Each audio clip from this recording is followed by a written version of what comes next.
नमस्कार मित्रों, मैं अशोक कुमार एक बार फिर से आप सभी का इस YouTube चैनल पर स्वागत करता हूं। दोस्तों, हम चर्चा कर रहे थे गैर परंपरागत प्रभाव, नॉन ट्रेडिशनल इफेक्ट, जिसके अंतर्गत हम कुछ ऐसी संभावनाओं के बारे में चर्चा करने जा रहे हैं जहां मांग का नियम यानी लॉ ऑफ डिमांड लागू नहीं हो पाता है। जिसके अंतर्गत हमने बाह्य प्रभाव की चर्चा की, जिसमें पड़ने वाला पहला प्रभाव बैड बैंगन इफेक्ट की हमने पिछले वीडियो के अंतर्गत विस्तार से चर्चा की। इसके बाद अन्य प्रभाव हैं स्नोब इफेक्ट यानी द्रव प्रभाव, फिर है वेबलन इफेक्ट। इनके अलावा भी कुछ ऐसी स्थितियां हैं जहां मांग का नियम लागू नहीं हो पाता है, जिसमें दूसरी है सट्टा मांग की स्थिति और तीसरी है उपभोक्ता के सामने कुछ इस प्रकार की कंडीशन, इस प्रकार की स्थिति उत्पन्न होती है जहां उपभोक्ता विवेकपूर्ण यानी रैशनल व्यवहार नहीं कर पाता है। दोस्तों, आज के इस वीडियो के अंतर्गत इन तमाम बिंदुओं पर विस्तार से चर्चा की जाएगी और इनसे संबंधित प्रतियोगिता परीक्षाओं के अंतर्गत किस प्रकार से प्रश्न पूछे जाते हैं उनकी भी विस्तार से चर्चा का विषय रहेगा। चलते हैं दोस्तों, सबसे पहले अपन बात करते हैं द्रव प्रभाव पर, स्नोब इफेक्ट पर। स्नोब इफेक्ट पर बात करने से पहले अपन लॉ ऑफ डिमांड, मांग के नियम के बारे में चर्चा करना चाहेंगे, क्योंकि मांग के नियम के अनुसार क्या है, वस्तु की कीमत में कमी होने पर उसकी समुदाय के लोग हैं उसकी मांग मात्रा क्वांटिटी में वृद्धि कर देते हैं। क्योंकि हम जानते हैं मांग के नियम के अनुसार क्या है, वस्तु की कीमत और मांग मात्रा में अपोजिट विलोम संबंध होता है। इसलिए मांग के नियम के अनुसार, लॉ ऑफ डिमांड के अनुसार कीमत कम होगी तो लोग उसकी मांग में वृद्धि कर देते हैं। लेकिन कुछ लोग हैं, उन सामान्य लोगों से अपने आप को अलग रखने के लिए कुछ ऐसे विशेष दम्भी लोग होते हैं, या हम यूँ कहें घमंडी भी कह सकते हैं, जो अपने आप को समाज से अलग रखने के लिए कीमत में कमी के बाद भी वह वस्तु के उपभोग मांग में क्या कर देते हैं, कमी कर देते हैं। इसे ही स्नोब इफेक्ट कहते हैं। अर्थात हम यूँ कहें कि व्यक्ति श्रेष्ठता की भावना यानी अपने आप को दूसरों से सुपीरियर मानने की स्थिति जो है या भावना है, उससे प्रभावित होकर वो स्वयं को समाज से पृथक यानी अलग मान लेता है, और ऐसी स्थिति में वो कीमत में कमी होने पर वस्तु की मांग यानी उपभोग में क्या कर देता है, कमी कर देता है।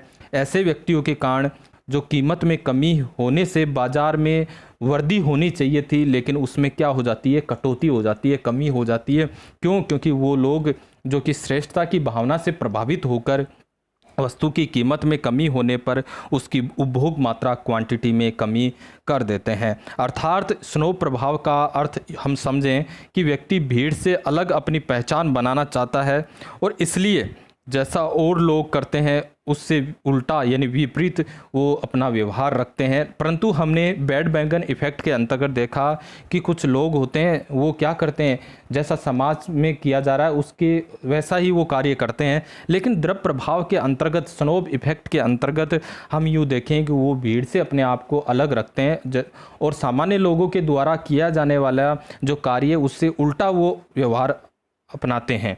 इस प्रकार हम देखेंगे स्नोब इफेक्ट के अंतर्गत जो पड़ने वाला बाह्य प्रभाव है वो ऋणात्मक होता है, नेगेटिव होता है। दोस्तों, यहाँ से भी प्रतियोगिता परीक्षाओं के अंतर्गत प्रश्न पूछा जाता है कि द्रव प्रभाव यानी स्नोब इफेक्ट के अंतर्गत पड़ने वाला बाह्य प्रभाव कैसा होता है, वो होता है नेगेटिव। इसलिए दोस्तों, इसको विशेष रूप से आप ध्यान में रखना है। उदाहरण के रूप में हम समझे किसी वस्तु की कीमत कम होगी तो उसकी अधिक मात्रा की अपेक्षा कुछ लोग उसकी कीमत में कमी होने की स्थिति में उपभोग मात्रा में, क्वांटिटी में क्या कर देते हैं, कमी कर देते हैं।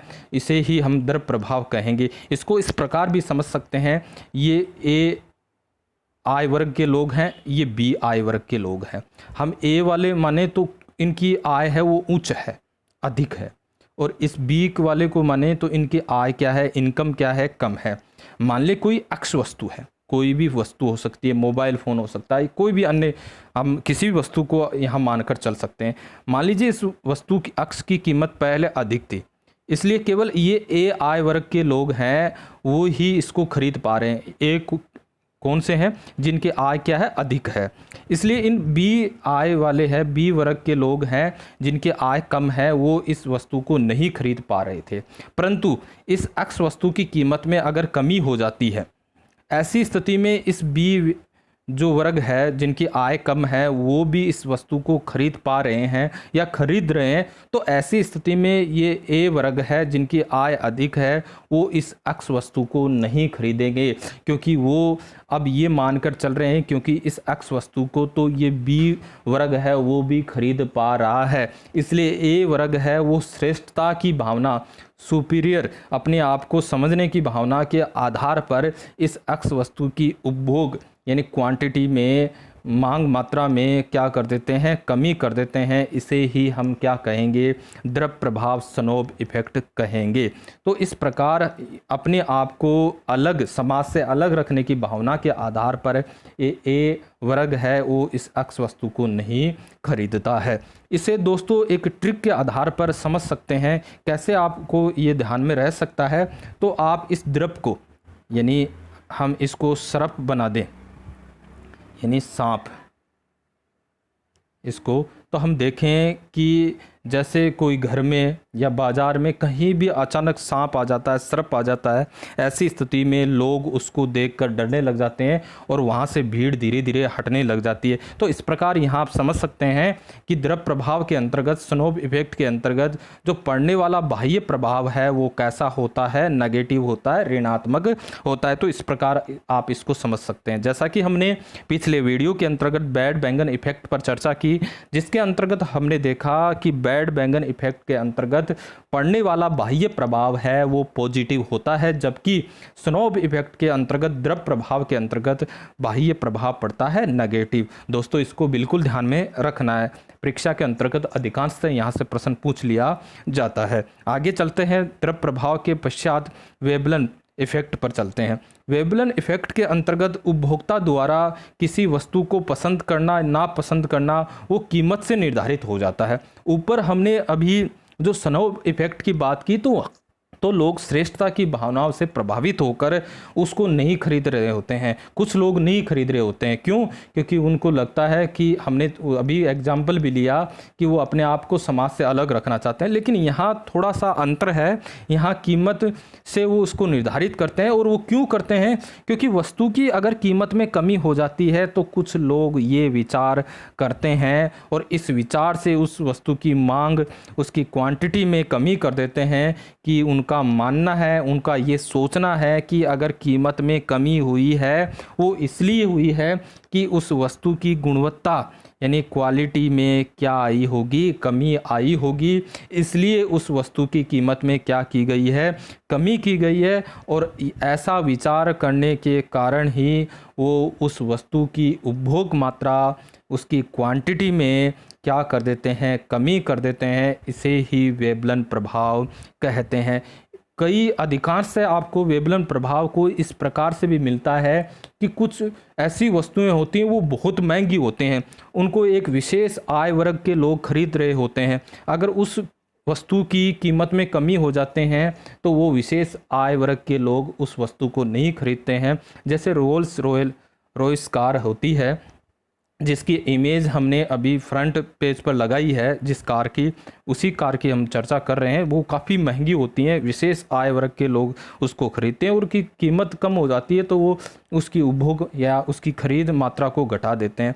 इस प्रकार कई लोग या अधिकांश से आपको इस वेबलन प्रभाव को, वेबलन इफेक्ट को इस प्रकार से भी मिलता है। लेकिन अधिकांश से आपको इस वेबलन प्रभाव या वेबलन इफेक्ट को इस प्रकार से ही समझना है कि वस्तु की कीमत में कमी के फलस्वरूप कुछ लोगों का ये धारणा हो जाती है, ये मानना होता है कि उसकी क्वालिटी में, उसकी गुणवत्ता में क्या आती है, कमी आई है, इसलिए उस वस्तु की कीमत में कमी की गई है, और इसलिए कुछ उपभोक्ता उसकी उपभोग मात्रा को क्या कर देते हैं, घटा देते हैं। इसे ही वेबलन प्रभाव कहा गया है। वेबलन प्रभाव जो कि एक अर्थशास्त्री हैं, थॉर्स्टीन वेबलन के नाम पर ही इसको वेबलन प्रभाव कहा गया है। इसलिए थोड़ा बड़ा ही सरल सा इफेक्ट है, प्रभाव है, बड़ी आसानी से आपको ये समझ में आ जाएगा। इन इफेक्ट के बाद जिनकी हमने चर्चा की, बैड बैंगन, स्नोब और वेबलन प्रभाव के अलावा कुछ और भी ऐसी स्थितियां आती हैं जहां मांग का नियम, लॉ ऑफ डिमांड लागू नहीं हो पाता है, जिसके अंतर्गत है सट्टा मांग की स्थिति। सट्टा मांग की स्थिति के अंतर्गत भी लॉ ऑफ डिमांड मांग का नियम लागू नहीं हो पाता, क्योंकि जो सटोरिये होते हैं, जो सट्टा करते हैं, वो इस प्रकार की स्थिति उत्पन्न कर देते हैं जहां मांग का नियम लागू नहीं होता। क्योंकि सट्टेबाज होते हैं, उनको ये आशंका होती है, उनको ये संभावना होती है, जैसे मान ली कि उस वस्तु की कीमत में क्या हुई है, कमी हुई है, और कीमत में कमी होने के फलस्वरूप उसकी उपभोग मात्रा में क्या होनी चाहिए थी, वृद्धि होनी चाहिए थी। लेकिन उन सटोरियों, उन सट्टेबाज का ये मानना है कि कीमत में कमी हुई है, तो उनको आशंका रहती है कि भविष्य में उस वस्तु की कीमत में और भी क्या होगी, कमी होगी, और इस आधार पर वो उस वस्तु की मांग मात्रा, उपभोग या क्वांटिटी में वृद्धि नहीं कर देते हैं। इसलिए यहाँ भी मांग का नियम लागू नहीं हो पाता है। अगर कीमत में वृद्धि हो रही है तो उनको ये संभावना रहती है कि भविष्य में और भी अधिक कीमत बढ़ेगी। इस प्रकार हम कह सकते हैं सट्टा मांग की स्थिति में भी मांग का नियम लॉ ऑफ डिमांड लागू नहीं हो पाता है। और तीसरी स्थिति जिसकी हम चर्चा करने जा रहे हैं, लेविस्टिन के मतानुसार कुछ उपभोक्ता के सामने इस प्रकार की स्थिति उत्पन्न होती है जहां वह विवेकपूर्ण व्यवहार, रैशनल व्यवहार नहीं कर पाता है, वहां भी मांग का नियम नहीं लागू होता है। जैसा कि हम देखें कि उपभोक्ता भावुकता, इमोशनल होकर किसी वस्तु को खरीद लेता है, भावना में बहकर, या फिर किसी वस्तु के प्रति उसकी सनक, जिसे हम धुन कह सकते हैं, धुन चढ़ जाती है, क्रेजी हो जाता है, यानी उसके दिमाग में वही वस्तु घूमने लगती है, या इसको हम वस्तु को वो, या तो उसके दिमाग में ये बात घूमने लगती है कि मैं इस वस्तु को खरीदूंगा नहीं, या यही धुन चढ़ने लग जाती है कि मैं खरीदूं तो यही वस्तु खरीदूं। तो इस प्रकार की स्थिति उपभोक्ता के सामने उत्पन्न होती है, या तो किसी से वस्तु से संबंधित उसके दिमाग में सनक चढ़ जाती है, या फिर वो भावुकता में बहकर उस वस्तु को या तो खरीदता है या नहीं खरीदता है। ऐसी स्थिति में वो वहाँ विवेकपूर्ण व्यवहार नहीं कर पाता है, रैशनल व्यवहार नहीं कर पाता है, जिसके कारण वहाँ भी मांग का नियम लॉ ऑफ डिमांड लागू नहीं हो पाता। इस प्रकार लेविस्टिन ने ये तमाम इस प्रकार की संभावनाओं की चर्चा की है जहां मांग का नियम लॉ ऑफ डिमांड लागू नहीं हो पाता है। इस प्रकार दोस्तों हमने इन तमाम बिंदुओं पर चर्चा की है। बड़ा छोटा सा टॉपिक है, बड़ी सरलता से आपको समझ में आएगा। एक दो बार वीडियो देखिए।